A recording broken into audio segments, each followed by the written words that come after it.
Hi all, welcome to my YouTube channel.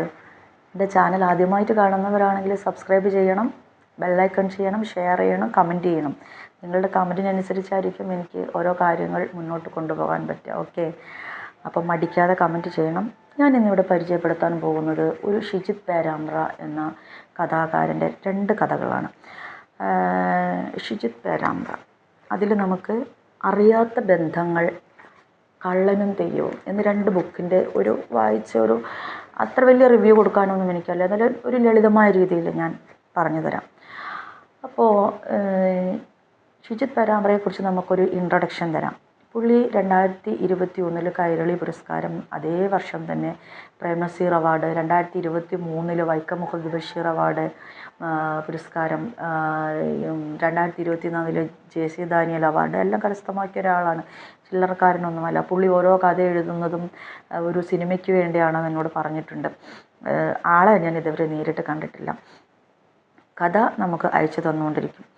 അപ്പോൾ നമുക്ക് അറിയാത്ത ബന്ധങ്ങൾ നമുക്ക് നോക്കാം. ഈ അറിയാത്ത ബന്ധങ്ങളെന്ന് പറയുമ്പോൾ അറിയാലോ, ഇതൊരു പ്രണയത്തിൻ്റെ ഒരു കഥയാണ്. അതായത് ആരും പറയാത്തൊരു പ്രണയത്തിൻ്റെ കഥയാണ് കഥാകാരൻ ഇതിനെ എഴുതി വച്ചിട്ടുള്ളത്.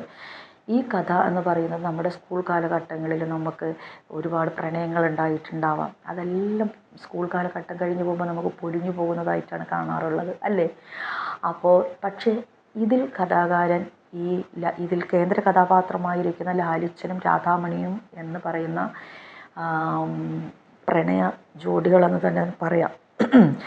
ഇവരെ പതിറ്റാണ്ടുകൾ കഴിഞ്ഞാലും ഇവരുടെ പ്രണയം അന്തമില്ലാതെ തീവ്രമായി നിലനിർത്തിക്കൊണ്ടു പോകുന്നതാണ് കഥാകാരൻ ചെയ്യുന്നത്. ഇത് വായിച്ചു കഴിഞ്ഞാൽ നമുക്ക് മനസ്സിലാവുന്നതാണ്. പക്ഷേ ഇതിൻ്റെ പേരിൽ മറ്റൊരാളെ അവർ ഇതിലേക്ക് വലിച്ചിടുകയോ അല്ലെങ്കിൽ ഇവരുടെ പ്രണയം പരാതി പറഞ്ഞു തീർക്കുകയോ ഒന്നുമില്ല. ഇവരുടെ പ്രണയം ഒരു ദിവ്യമായ ഒരു പ്രണയമാണ്. ഈ പ്രണയത്തിൽ ഞാൻ പറയും കേന്ദ്ര കഥാപാത്രം ഒരു മൊബൈലാണെന്ന് പറയും. 300-400 രൂപ വിലയുള്ള ഒരു മൊബൈൽ. അന്ന് അത് നഷ്ടപ്പെടുമ്പോഴാണ് ലാലിച്ചന് ആ മൊബൈലിൻ്റെ ഒരു വാല്യൂ മനസ്സിലാവുന്നത്. കോടികളുടെ വിലയുള്ള ഒരു സാധനമാണ് ഇത്രകാലം എൻ്റെ കയ്യിലുണ്ടായിരുന്നത്. ഞാൻ ഹൃദയത്തിൽ സൂക്ഷിച്ച ആ പ്രേമവും പ്രണയവും എല്ലാം ഈ ഒരു മൊബൈലായിരുന്നു എന്ന് പുള്ളിക്ക് തിരിച്ചറിയുന്നത് ഈ മൊബൈൽ നഷ്ടപ്പെട്ടതിന് ശേഷമാണ്. ഇതിൽ കൂടുതൽ ഞാൻ പറയുന്നില്ല. ഇത് നിങ്ങൾക്ക് ഈ ബുക്ക് വേണമെങ്കിൽ എനിക്ക് കമൻറ്റ് ചെയ്താൽ മതി, ഞാൻ അയച്ചു തരുന്നതായിരിക്കും. അപ്പോൾ അടുത്ത് നമുക്ക് പറയാനുള്ളത് കള്ളനും തെയ്യവും എന്നാണ്. ഇത് ഏകദേശം നിങ്ങൾക്കൊക്കെ മനസ്സിലായിട്ടുണ്ടാവും, ഈ തെയ്യം കെട്ടുന്നത്, അല്ലേ? അപ്പോൾ ഈ ഓരോ കോലങ്ങളുണ്ട്. കരിങ്കുട്ടിച്ചാത്തൻ, തീച്ചാമുണ്ടി, വടക്കനാഥൻ, പിന്നെ പോലീസ് തെയ്യം, അങ്ങനെ ഗുളികൻ തെയ്യം, അങ്ങനെ ഒരുപാട് തെയ്യങ്ങളുണ്ട്. ഇതിൽ തീച്ചാമുണ്ടി എന്ന് പറയുന്ന ഒരു തെയ്യം കെട്ടുന്നതാണ് മധുവണ്ണാൻ എന്ന് പറയുന്ന കേന്ദ്ര കഥാപാത്രം. ഈ മധുവണ്ണാൻ്റെ മകൻ സഞ്ജയ്, ഇവർ രണ്ടുപേരുമാണ് ഇതിലെ കേന്ദ്ര കഥാപാത്രം. തുടക്കത്തിലൊന്നും അച്ഛനും മകനും അത്ര രസത്തിലല്ല, എന്നാൽ അവസാനം നമുക്ക് വായിച്ചു കഴിയുമ്പോൾ ഹൃദയത്തിൽ ഒരു വിങ്ങലായത് നമുക്ക് നിലനിൽക്കും. ഒരു അച്ഛനും മകനും തമ്മിലുള്ള ഒരു ബന്ധം. ഇതിൽ കൂടുതലും നമ്മൾക്ക് മനസ്സിലാക്കാൻ കഴിയുന്നത് മധുവണ്ണാൻ തീച്ചാമുണ്ടി കെട്ടി ഭക്തരുടെ മുന്നിൽ നിറഞ്ഞാടുമ്പോൾ ഭക്തരെല്ലാം ഭയഭക്തിയോടുകൂടി നോക്കുന്നു. പക്ഷേ ഈ തീച്ചാമുണ്ടിയുടെ കോലത്തിനുള്ളിൽ അവരുടെ വികാരങ്ങളും വിചാരങ്ങളും ഒന്നും നമുക്ക് മനസ്സിലാവുന്നില്ല.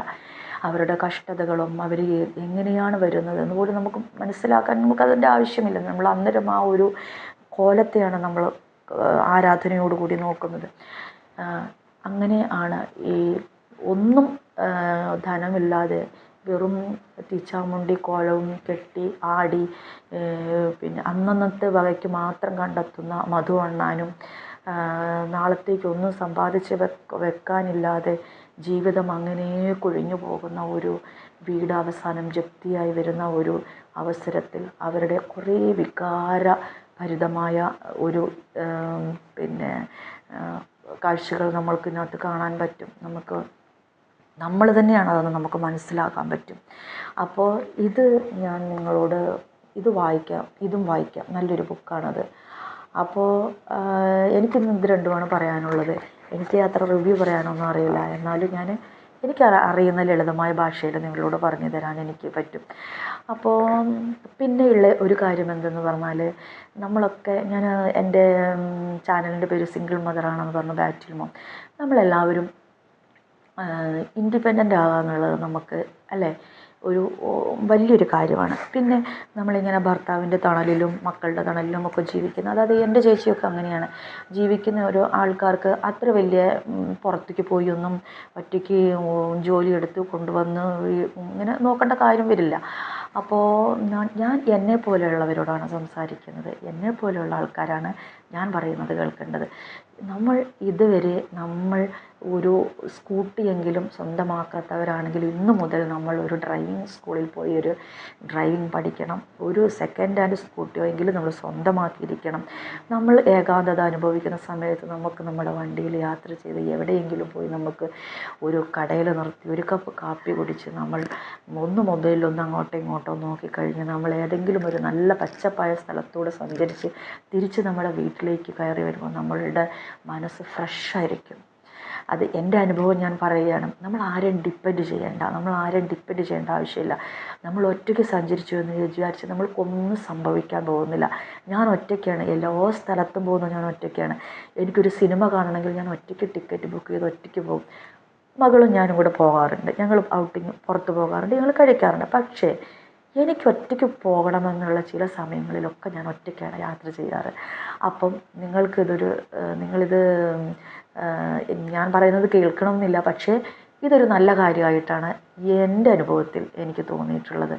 അപ്പോൾ നിങ്ങളിത് ട്രൈ ചെയ്യാൻ ശ്രമിച്ചു നോക്ക്. നമ്മുടെ മനസ്സിന് കുറച്ച് സന്തോഷമായിരിക്കും. എന്തുകൊണ്ടെന്നാൽ 45 above 50 അടുക്കുന്ന ആൾക്കാർക്ക് എപ്പോഴും ഒരു ഏകാന്തതയും ഫ്രസ്ട്രേഷനും ചില ആൾക്കാർക്കൊക്കെ ഉണ്ടാകാറുണ്ട്. എല്ലാവരുടെ കാര്യവുമല്ല ഞാൻ പറയുന്നത്. അപ്പോൾ അങ്ങനെ ഇരിക്കുന്ന സമയത്ത് നമ്മൾ സിംഗിൾ മദർ, പ്രത്യേകിച്ച് എസ്പെഷ്യലി സിംഗിൾ മദർ, അങ്ങനെ ഇരിക്കുന്ന ആൾക്കാർക്ക് വേണ്ടി മാത്രമാണ് ഞാൻ പറയുന്നത് കേട്ടോ. അവർ മാത്രമാണ് നമ്മൾ ഒറ്റയ്ക്കാണെന്നുള്ള ചിന്ത നമ്മൾ 45 above കഴിഞ്ഞ് 50യോട് അടുക്കുമ്പോൾ നമ്മളുടെ മനസ്സിൽ തന്നെ നമ്മൾ ചിന്തിച്ച് തുടങ്ങണം. നമ്മൾ ഒറ്റയ്ക്കാണ് നമ്മൾ. ഇനി നമ്മൾ ഒറ്റയ്ക്കാണ് യാത്ര ചെയ്യുന്നത്, ഒറ്റയ്ക്കാണ് നമ്മൾ പോകേണ്ടത്. നമ്മൾ ജനിച്ചതും ഒറ്റയ്ക്കാണ്, മരിക്കുന്നതും ഒറ്റയ്ക്കാണ്. നമ്മളുടെ ജീവനും ആത്മാവും എല്ലാം നമ്മൾ മാത്രമാണ്. നമ്മൾക്ക് വേറെ നമ്മളെല്ലാവരും സ്നേഹിക്കാം, മക്കളെ സ്നേഹിക്കാം, നമ്മൾ എല്ലാവരെയും നമ്മൾ സ്നേഹിക്കാം. നമ്മൾക്ക് ആരോടും ശത്രുത വേണ്ട. പോസിറ്റീവായിരിക്കുന്ന കാര്യങ്ങൾ മാത്രം നമ്മൾ ചിന്തിക്കുക. നെഗറ്റീവായ അവരെ നമ്മൾ ഇഗ്നോർ ചെയ്യുക. അങ്ങനെയാണെങ്കിൽ നമ്മുടെ ലൈഫിൽ ഒരുപാട് നന്മകളുണ്ടാകും. നമ്മൾക്ക് നല്ലൊരു ഫ്യൂച്ചർ ഉണ്ടാകും. മനസ്സമാധാനത്തോടെ നമ്മൾക്ക് കിടന്നുറങ്ങാൻ പറ്റും. അപ്പോൾ ഓക്കെ, ഞാൻ ബോറടിപ്പിച്ചെങ്കിൽ സോറി. ഓക്കെ, അപ്പോൾ അടുത്തൊരു വീഡിയോ ആയിട്ട് കാണാം. അതുവരെ ബായ്, ടേക്ക് കെയർ. ഓക്കെ.